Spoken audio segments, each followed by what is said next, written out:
Good morning and welcome to Morning Market Call. I am your host Sabrina Beck and we are honored to have with us today superstar Peter Huntsman, President and CEO of Huntsman Chemical.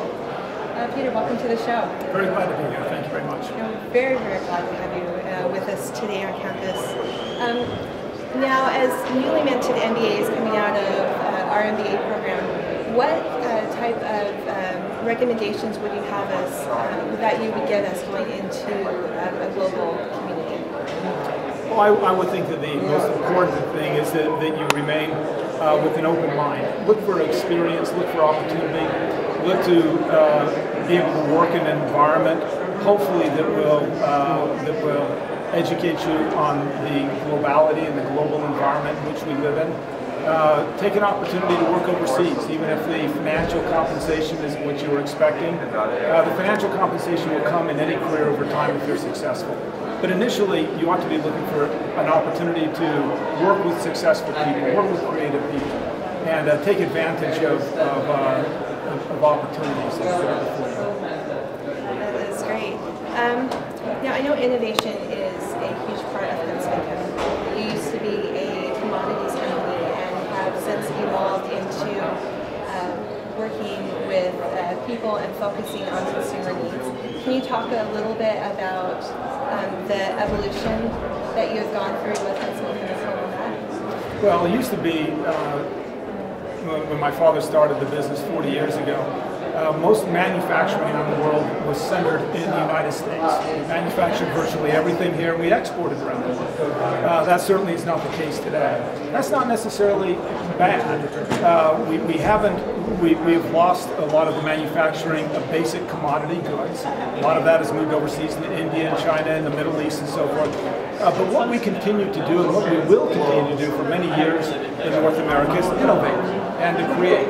And you have to be able to do that in order to survive. I would say that any business model that is older than about 5 years old is probably a recipe for disaster. So just as the business my father started was immensely successful, I took that business over in 2000. By 2005, with the changes in the global economy, had we not changed, had we not innovated, had we not globalized, we'd have been out of business. And today, the company continues to grow, continues to thrive as a testament to the innovation of the people we have all the time. If there is one thing that you can recommend to our students to keep an eye on in the next couple of years with the global economy, what would it be? Well, it would just be to continue your education. It is so important to be able to start the day off learning what's going on around the world, to challenge your ideas, to challenge your thinking, and to continuously learn and to progress. The macro trends around the world, technology and innovation are only effective when they solve a problem. Look at where the world is going over the next 10 to 15 years. There will be more people lifted out of poverty into the global middle class than at any other time in the history of the world. The demands on energy, the demands on education, the demands on water and resources are going to be immense. And the solutions to what we need 5 and 10 years from now are mere thoughts and ideas today. And they're going to come from young, bright, innovative minds.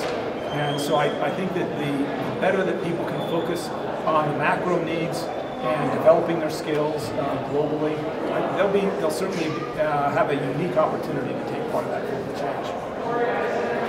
One last question before we go.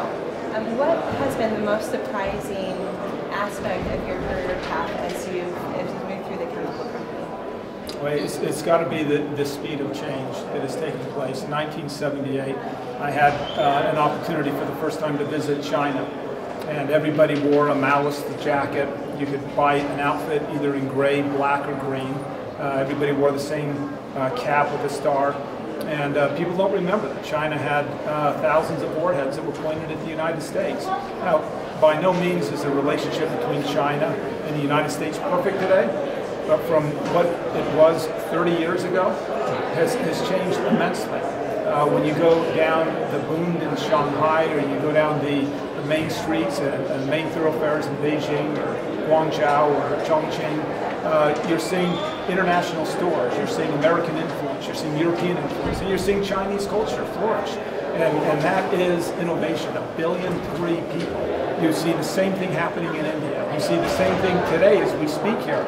Every day, that blossoming of ideas and creativity in the Middle East is taking effect, and it's moving in ways that none of us can clearly anticipate, but we have to be ready to take advantage of that change.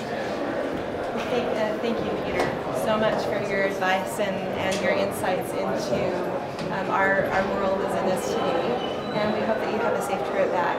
Well, thank you very much. And join us next time on Morning Market Call. You can also visit us online at morningmarketcall.org.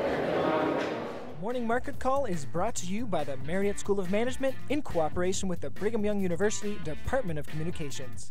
MMC is made possible by generous donations from Larry Tasjan and Gary Williams. This show was produced by Jeff Butler, David Wood, and Doug Mumford, with line producing by Beth Grimmett. For more information, please follow us on Twitter and Facebook.